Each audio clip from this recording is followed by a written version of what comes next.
Hello and welcome to the game analysis of Detroit Become Human. I am Leticia and I am your host for today. But before we get started, make sure to smash that like button and subscribe.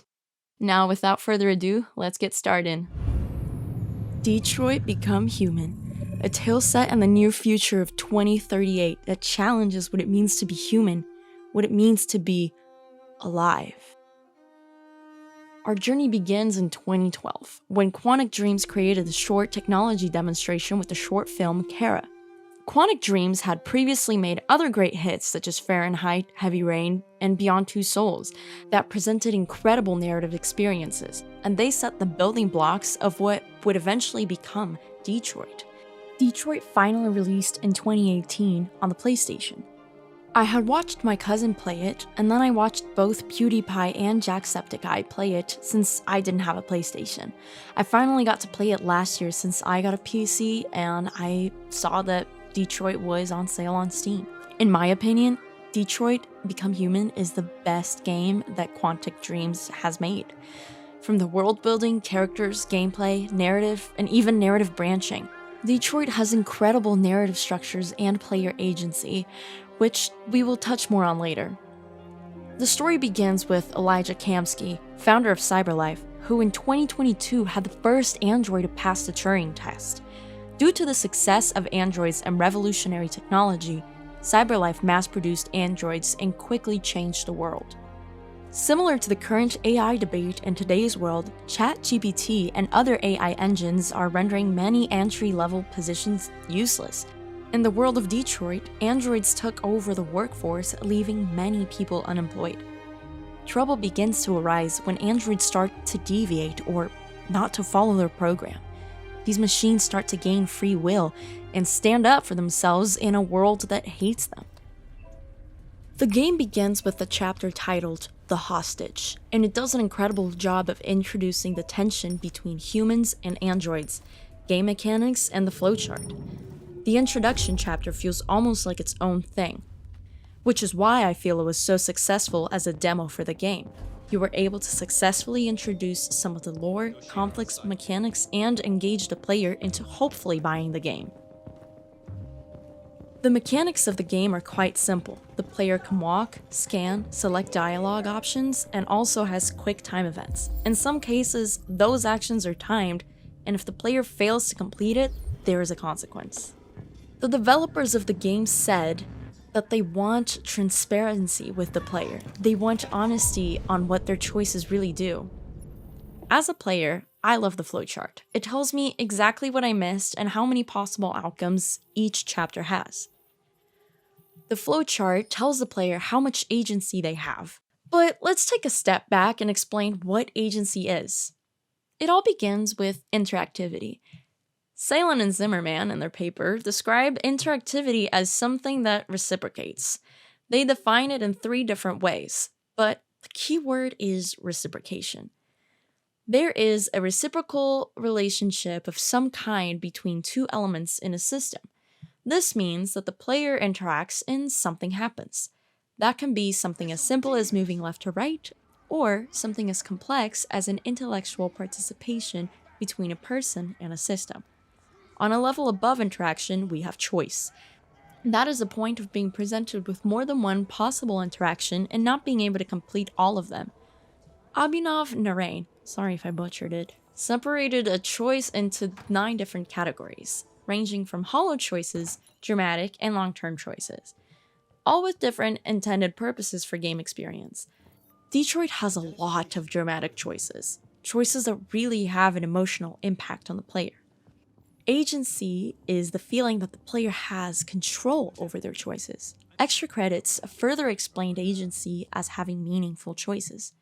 They describe a meaningful choice as a choice that the player believes will lead to a different result. I think that the magic of playing games like Detroit for the very first time is that every interaction feels like it has a big impact on the game. That may not be true for every interaction, but in the case of Detroit, it has quite a lot of choices that have an impact, as is made clear by the flowchart. Choice and agency are arguably the most important characteristics of the game. Without the player's input and choices, the narrative cannot progress. Speaking of narrative, let's get into that. Historically, narratives have been passive, which means that the audience just sits there and listens, but ultimately has no impact on the outcome. With interactive storytelling, the audience is somewhat of a co authorship, meaning that the player has an impact on which direction the story takes. Shell describes different models of storytelling, such as the string of pearls and the bottleneck example. We can see these examples in the different flowcharts on Detroit. Some of them are really straightforward, and others have different endings.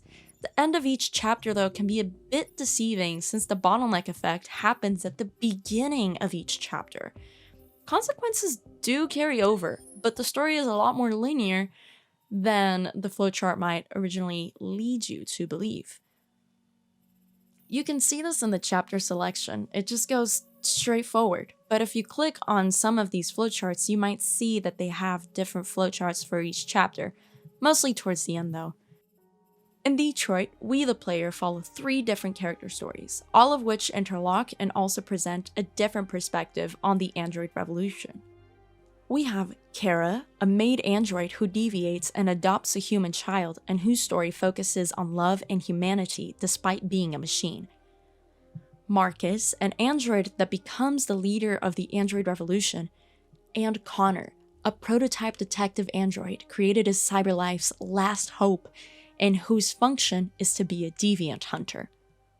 All of this provides the player with multiple narratives that focus on different aspects of humanity and identity. Kara is from an abusive house, where both she and Alice ran away and found comfort in each other despite the world being so harsh to them. Marcus's owner, Carl, was like a father figure to him and cared for him. It is such a contrast from Kara's background. Marcus sees humanity's kindness and brilliance as well as the fear and hate before he ever deviates, which gives him the potential to empathize and become a great leader. Connor's story is the one that I find to be the most intriguing. Unlike the 2 other characters, Connor does not deviate at the beginning of the game. In fact, he is the only one that has the option not to deviate at all. It's kind of ironic that deviating is what symbolizes gaining free will, but with Kara and Marcus, you have to deviate. The player doesn't really get a say on it. Connor is a prototype built by CyberLife, and it means that the way that he approaches orders is different from all other androids pre-deviation, of course. He has somewhat of an agency over his choices, which is where player choice comes in. The player gets to decide how Connor approaches certain tasks, and depending on how the player does this, Connor's software instability increases. You can play Connor to become a key element in the android revolution and to create a father-son bond with Hank, or you can play Connor to become the antagonist as he hunts down other deviants. Every single path that I have played is incredibly different. As I mentioned before, I watched this game 3 times before I actually played it myself, but I still got a unique and new path. Yes, I do have a personal favorite narrative that is my personal canon, but that's the beauty of games like this. While engaging with an already existing game, you can tell your own story. There is no main storyline of Detroit Become Human, only what the player makes of it. Playing Detroit feels like an emotional ride. It is very easy to get attached to these characters. Having your actions impact the characters makes you feel like you are responsible for them. From a gameplay sense, it is very easy to understand what you were supposed to do.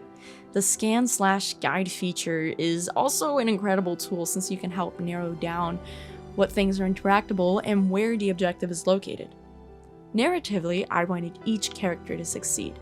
I wanted Kara to escape to Canada and to have a happy ending with Alice and Luther. I wanted Marcus to succeed in freeing the androids, and I wanted Connor to deviate and go live with Hank. Detroit was an incredible game to play. The authenticity and care that went into each storyline made these characters feel real. And the end, it made them feel alive.